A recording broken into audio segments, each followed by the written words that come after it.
देखो ये हमारा पावर सर्किट है, ये पावर सर्किट है, एसी पावर सर्किट 1, ये पावर सर्किट है। और इसके साथ इसका हमने कॉन्टैक्ट ऑन कराया MS1, और इसके लिए यहाँ पे ये हमारा कंट्रोल सर्किट है। तो जो कॉन्टैक्टर की कॉइल है वो यहाँ ऑन होगी। तो मैंने जो यहाँ पे बनाया है, ये दोनों पावर सर्किट और कंट्रोल सर्किट मिलके इलेक्ट्रिकल ड्राइंग बनती है, ठीक है ना। तो इलेक्ट्रिकल ड्राइंग में क्या होंगे, एक पावर सर्किट होगा और दूसरा कंट्रोल सर्किट। ये दोनों का काम क्या है वो आप समझ लो। Electrical drawing of machines, machines की इलेक्ट्रिकल ड्राइंग क्या होती है, और इलेक्ट्रिकल ड्राइंग हम कैसे रीड करते हैं। तो रीड करने से पहले हमको ये पता होना चाहिए कि इलेक्ट्रिकल ड्राइंग होती क्या है। तो बेसिकली इलेक्ट्रिकल ड्राइंग, मशीन्स की जो इलेक्ट्रिकल ड्राइंग की बात कर रहा हूं मैं, जनरेशन की अलग, डिस्ट्रीब्यूशन की अलग होती है। तो electrical drawing consists of 2 circuits, 2 सर्किटों से मिलके बनती है। बोलो कौन कौन से सर्किट से? पावर सर्किट और कंट्रोल। अब पावर सर्किट हमारा कहां यूज करेंगे और कंट्रोल सर्किट कहां यूज करेंगे। तो पावर सर्किट हमारा, मैंने एक सर्किट यहां पे बनाया हुआ है। तो ये देखो, सबसे पहले मैंने क्या किया है, एमसीबी है। ये एमसीबी सबसे पहले इलेक्ट्रिकल ड्राइंग में हम सेफ्टी पॉइंट ऑफ व्यू से लेके चलेंगे। इसमें 2 प्रोटेक्शन होते हैं, एक शॉर्ट सर्किट के लिए ये सिंबल होता है, और ओवरलोड प्रोटेक्शन के लिए ये होता है। इसमें डबल प्रोटेक्शन होता है एमसीबी। तो इलेक्ट्रिकल ड्राइंग में एमसीबी मस्ट है प्रोटेक्शन पॉइंट ऑफ व्यू से। और मैंने यहां से पावर सर्किट, ये मैंने पावर सर्किट ड्रॉ किया है, और ये कंट्रोल। अब दोनों में अंतर बता रहा हूं क्या है, जिससे आप समझ पाएंगे। जब इलेक्ट्रिकल ड्राइंग पढ़ेंगे तो इलेक्ट्रिकल ड्राइंग में आपको क्या क्या ढूंढना है, पावर सर्किट और कंट्रोल सर्किट। तो यहां से कभी भी जब हम ड्राइंग की स्टडी करते हैं तो ध्यान रखना कि इधर मान लो आर फेस आ रहा है, तो जाने वाली जो तार है उस आर नहीं होगा, उसमें R1 R जो भी है नंबर चेंज होना चाहिए। आने वाला नंबर, जाने वाला नंबर चेंज होना चाहिए। तो RYB, R1 Y1 B1, ये पावर का हमने कॉन्टैक्टर लगा दिया। पावर के कॉन्टैक्टर पे हमेशा लिखा रहता है L1 T1, L2 T2, L3 T3। ये हमारा आगे गई सप्लाई, और ये आगे जाके ओवरलोड रिले में हमारी गई। ओवरलोड रिले से होती हुई 3 फेज मोटर को गई। अगर हम किसी भी 3 फेज मोटर की इलेक्ट्रिकल ड्राइंग बनाएंगे, तो इलेक्ट्रिकल ड्राइंग बनाएंगे तो उसके सर्किट में क्या रहेगा, पहले क्या लगाएंगे, एमसी के बाद पावर कॉन्टैक्टर के बाद तब वो मोटर आएगी। क्लियर है ना। ये 3 चीज आपको लगानी है, ठीक है। अब मैं कॉन्टैक्ट जो है L1 T1, L2 T2, L3 T3, ये पावर के कॉन्टैक्ट हैं। काय के कॉन्टैक्ट हैं, और इसी कॉन्टैक्ट में मैंने 13-14 ले लिए, ये कंट्रोल के कॉन्टैक्ट है। तो मैंने यहाँ पे एक पुश बटन ले लिया, स्टार्ट पुश बटन। क्या बोलेंगे इसको, स्टार्ट पुश बटन। और इस पे नंबर 3 और 4। तो मैं क्या करता हूं कि ये वाला जो कॉन्टैक्टर है पावर का, इसमें ये पत्ती नीचे आएगी तो सप्लाई आगे को जाएगी। तो मैं क्या करूंगा कि ये कॉन्टैक्टर की जो कॉइल है, इस पे A1 A2 2 सिरे हैं, 2 है ना जी। तो यहाँ पे जैसे ही मैं पुश बटन को प्रेस करूंगा, तो प्रेस करते ही कॉन्टैक्टर की कॉइल लगेगी। कॉइल लगते ही ये पत्ती नीचे को आएगी, और जब ये पत्ती नीचे को आएगी तो अल्टीमेटली क्या होगा, हमारी मोटर स्टार्ट हो जाएगी, रन करेगी। अब सेफ्टी पॉइंट ऑफ व्यू से हम क्या करेंगे, OLR है, इसका 95-96 नंबर होता है। तो मैंने उठा के यहां से 95 पे दे दिया, और ये 96 से लेके और ये मैंने यहां दे दिया। ओवरलोड रिले सर्किट में आ गई।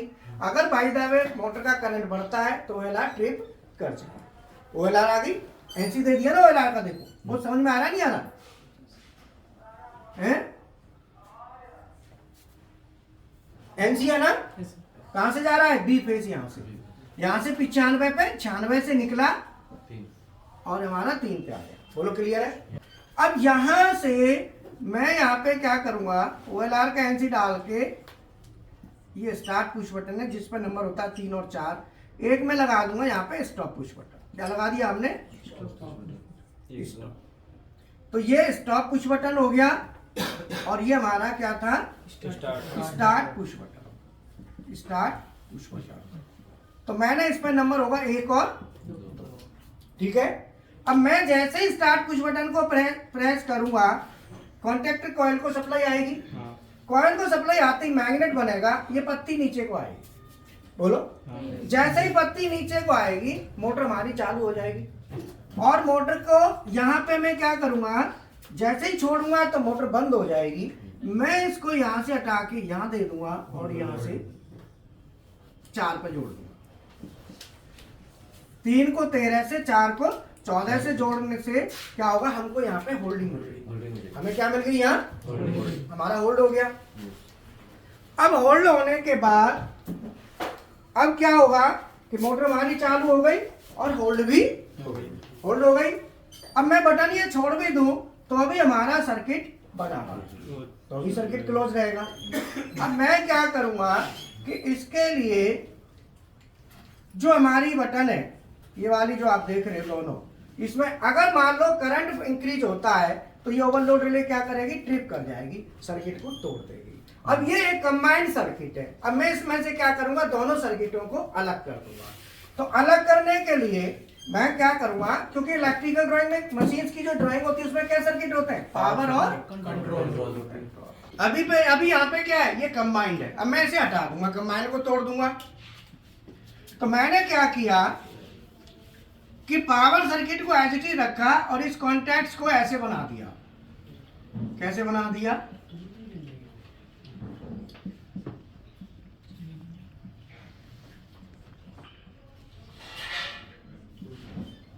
ठीक है। अब ये पावर सर्किट हो गया कंप्लीट, ये हटा, ये पूरा पावर सर्किट है। ये क्या, कौन सा सर्किट हो गया, पावर सर्किट।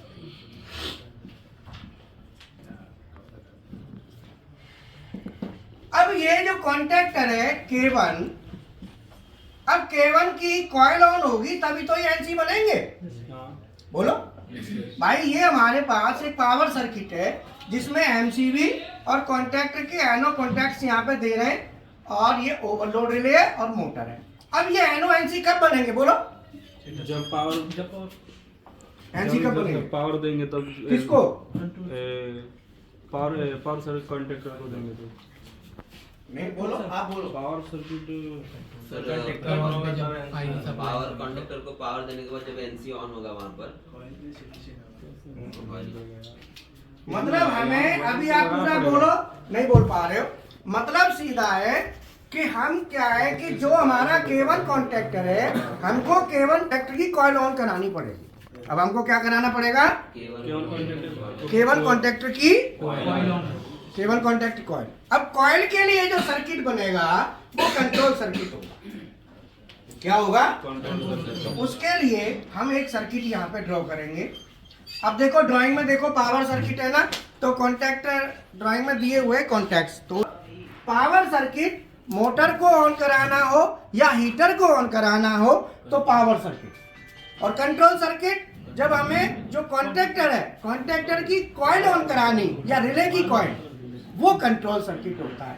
तो अब मैं कंट्रोल सर्किट बनाऊंगा, तो कंट्रोल सर्किट हमारा कैसे बनेगा वो समझ। पहले मैं OLR का एनसी लूंगा, ओवरलोड रिले का एनसी ले लिया, फिर हमने स्टॉप पुश बटन लेंगे। क्या लेंगे, स्टॉप पुश बटन, और स्टॉप के बाद फिर लेंगे स्टार्ट पुश बटन, और स्टार्ट के बाद हमारा K1 कॉन्टैक्ट होगा, K1 होगा, और ये हमारा K1 होल्ड होगा। इस पर क्या नंबर होगा, 13 और 14। ये स्टार्ट पुश बटन और ये स्टॉप। तो ये जो सर्किट है, ये सर्किट कहलाएगा कंट्रोल सर्किट। ये सर्किट क्या है, पावर सर्किट, और इस वाले को क्या कहेंगे, कंट्रोल सर्किट। तो मैंने जैसे, अब मैं क्या करूंगा, स्टार्ट पुश बटन को प्रेस करूंगा, K1 की कॉइल ऑन हो जाएगी।